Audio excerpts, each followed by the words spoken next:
हेब्रेवांक पत्र संवसारांतलो आनी सर्गींचो सेवादोर. चॅप्टर 9. पयल्या करारांत सेवा धर्माच्यो फर्मावण्यो आसल्यो आनी तशेंच एक पवित्र स्थान, पूण तें संवसारांतलें पवित्र स्थान. एक तोंबू बांदलेलो आसलो, ताच्या पयल्या भागांत दवरलेलो आसलो एक जुंबोर, एक मेज आनी देवाक भेटयल्ले उंडे. ह्या तोंबूक पवित्र स्थान म्हणटात. दुसऱ्या भागांत पड्ड्या उपरांत परम पवित्र स्थान वो गाभारो म्हणलेलो आनीक एक तोंबू बांदलेलो आसलो. हातूंत भितर धूप जळोवंक भांगाराची वेदी आसली आनी सगळ्या वाटांनी भांगारान नेटयल्ली कराराची पेट. हे पेटेंत आसलें मान्ना भरलोलें एक भांगाराचें पेट्टूल, पानां फुटलोली आरोनाची बेट आनी कराराच्यो फातऱ्यो. पेटे वयर देवाचें भोगसणें घेवपाची एक सुवात आसली आनी महिमेवंत देव थंय आजीर आसा म्हूण दाखोवंक पाकोटे आसलोले देवदूत हे सुवाते वयर आपले पाकोटे विस्तारताले. पूण ह्या सगळ्याची बारकायेन खबर काडचो हो वेळ न्हय. ह्यो वस्तू हे भाशेन मांडलेल्यो आसतना आपले सेवाधर्मीक कायदे पाळूंक याज्ञीक दर दिसा पयल्या तोंबूंत भितर सोदतात. पूण दुसऱ्या तोंबूंत परम याज्ञीक एकलोच प्रवेश करता आनी तेंय जाल्यार वर्साक एकूच फावट. तो रगत घेवन भितर सोदता आनी आपल्या पातकां खातीर आनी नेनारपणान पुर्जेन केल्ल्या पातकां खातीर तें भेटयता. अशें ह्या संवसारांतल्या गाभाऱ्याचो तोंबू आजून तोखतालो तितलोय काळ सर्गींच्या गाभाऱ्याची वाट उक्ती जावंक नासली म्हूण पवित्र आत्मो दाखोवन दिता. हें सगळें आतांच्या काळाची एक खुणा. ताच्या नेमा प्रमाणें देवाक समर्पितात त्या दानांक आनी यज्ञांक भोजप्यांची अंतस्करणां संपून करची पदवी ना. ह्यो सगळ्यो फर्मावण्यो कुडीच्या जिविताक लागू जातात तसल्यो. खाणां पिण्यां आनी कूड नितळ करपाच्यो वेगवेगळ्यो रिती. हे नेम देवान सगळें निटायेर हाडी सर चलतात. पूण येवचीं आसलीं त्या देण्यांचो परम याज्ञीक कसो क्रिस्त आयलो आनी अदीक वत्त्या आनी अदीक संपूर्ण तोंबूंतल्यान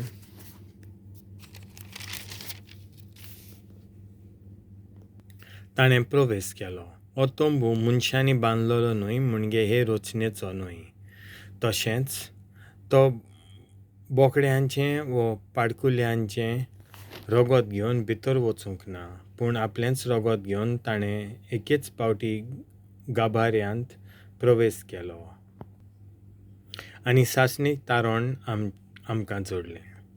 बोकड्यांचें आनी पाडकुल्यांचें रगत आनी लासलेले पाडयेचो गोबोर अशुध्द आसलेल्यांचेर शितोडावन तीं तांचो मेळ काडून तांकां धार्मीक नेमा प्रमाणें शुध्द करतात. अशें जाल्यार क्रिस्ताचें रगत कितलें अदीक गुणवंत जावचें ना. ताणें सासणीक आत्म्या वरवीं निश्कळंक बळी कशी आपणाकूच देवाक भेटयलो. म्हणटच आमी जिव्या देवाक भुजचे खातीर तें ताचें रगत कितलें अदीक आमची अंतस्करणां मन्नादीक कर्तुबांतलीं शुध्द करचें ना. आपल्या रोगतान क्रिस्त नवो करार स्थापता. आदल्या कराराच्या काळार केल्ल्या अपराधांतली सुटका दिवंक जेजू मेलो. देवान आपयल्यांक बासायल्लें सासणीक दायज मेळचे खातीर तो नव्या कराराचो मोदेस्त जालो. जंय मरण पत्र केल्लें आसा थंय तें पत्र करून दवरलो तो मनीस मेला म्हूण रुजू करची गरज आसा. मरण पत्र कोत्ता तो जिवो आससर तें पत्र वेव्हारांत घालूंक जायना. फकत त्या मनशाच्या मरणा उद्देशीं तें पवित्र वेव्हारांत घालूंक जाता. ह्याच खातीर पयलो करारूय रोगता विणें स्थापूंक ना. तर मोइजेसान समृद्धीचे सगळे कायदे आख्खे पोरजेक वाचल्या उपरांत ताणें पाडकुल्यांचें आनी बोकड्यांचें रगत घेतलें. तातूंत इल्लें उदक मिसळ केलें आनी तांबडी ल्होव आनी शितोड्याची थाली घेवन तें पुस्तकाचेर तशेंच सगळे पोरजेचेर शितोडावन म्हणलें, देवान तुमचे कडेन करार करूंक थारायला, त्या कराराचें रगत हें.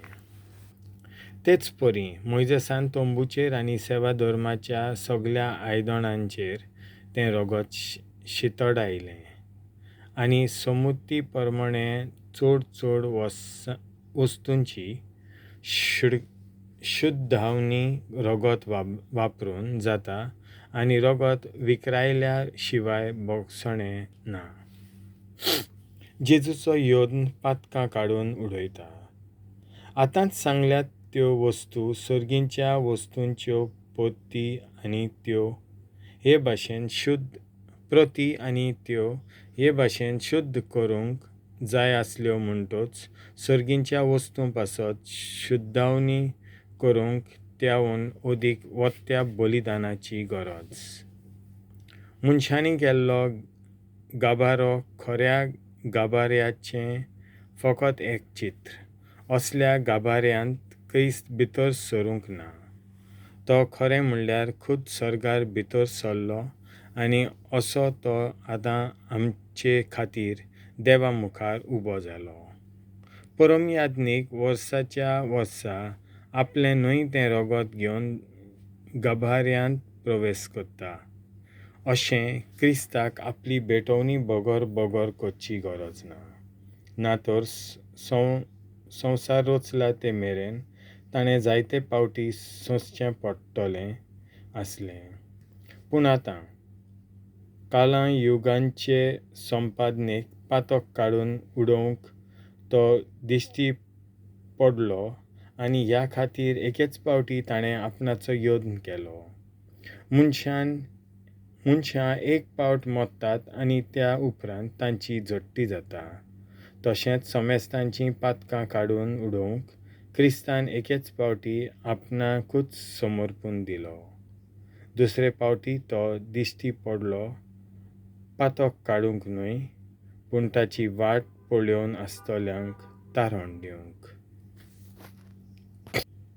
देवाचें उतर हें.